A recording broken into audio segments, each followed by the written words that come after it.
Hammaga assalomu alaykum. Mana bugun 24-aprel haftaning juma kuni Buxoro viloyat prokurorimiz qabul edi bu kuni mana. Ko'pchilik fuqarolar murojaatlar bilan kelgan, lekin ming afsuski Buxoro viloyat prokurorimiz Ulug'bek Hamdamov o'zlari yo'q ekan. Prezident selektorida dedilar, u yoqda dedilar, mayli shuncha joydan 90 kilometrdan kechaki video efirim bo'yicha keldim. Olot tuman prokuraturasi tomonidan maktabgacha ta'lim tizimidagi talon-tarojliklar bo'yicha asossiz xulosa qilingani, bir tomonlama faqat javobgarlari nimasiga ko'rsatmasga asosan asossiz xulosa qilingani va sudga chiqarilgani bo'yicha hozir murojaat qilib keldim.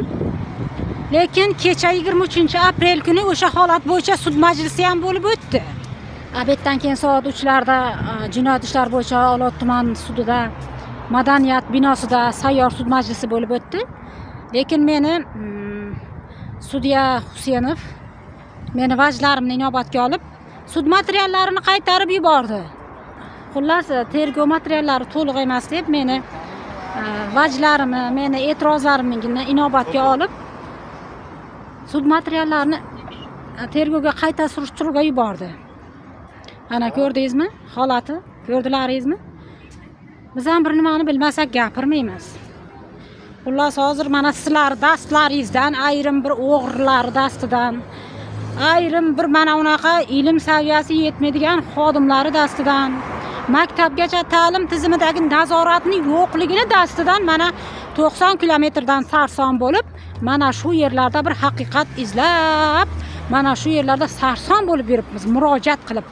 Lekin viloyat prokurorimiz yo'q ekan, yo'q bo'lsa ham zamlari qabul qilyapti va murojaatimizni qattiq nazoratga olishlari bo'yicha aytdilar va arizalarimizni topshirdik. Hurmatli kuzatuvchilar,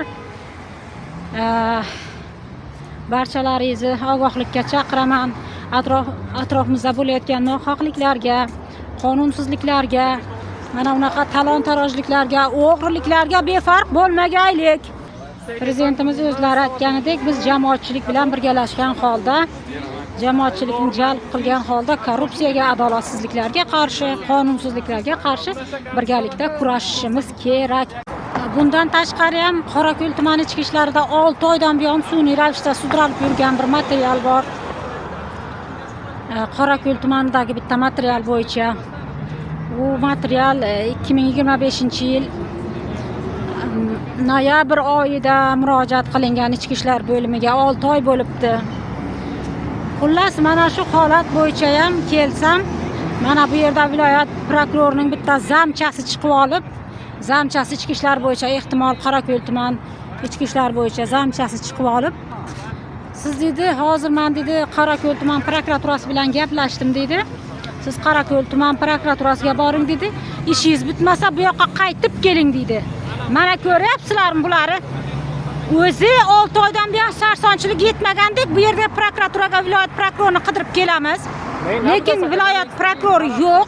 Lekin uni zamchalari tomonidan qaytarib obratni qo'shni tumanga, Qorako'l tumaniga yuborilamiz va u yerda ham yana ishimiz bitmasa qaytib viloyat prokuroriga kelamiz. Mana shunaqa talab qilyaptilar-da. Lekin baribir men murojaatimni qoldirib ketdim, arizamni. Mana shunday sarsonchiliklardan charchagan bo'lsalaringiz, siz ham kommentariyalarda fikrlaringizni bildiring, o'rtoqlar. Befarq bo'lmanglar. Jamiyatimizda bo'layotgan qonunsizliklar, adolatsizliklar, nohaqliklarga befarq bo'lmanglar. Sizlar bilan haqiqat yo'llarida faqat yaxshi xabarlar bilan, negativlar bilan emas, bir pozitivlar bilan ham uchrashaylik. Salomat bo'linglar.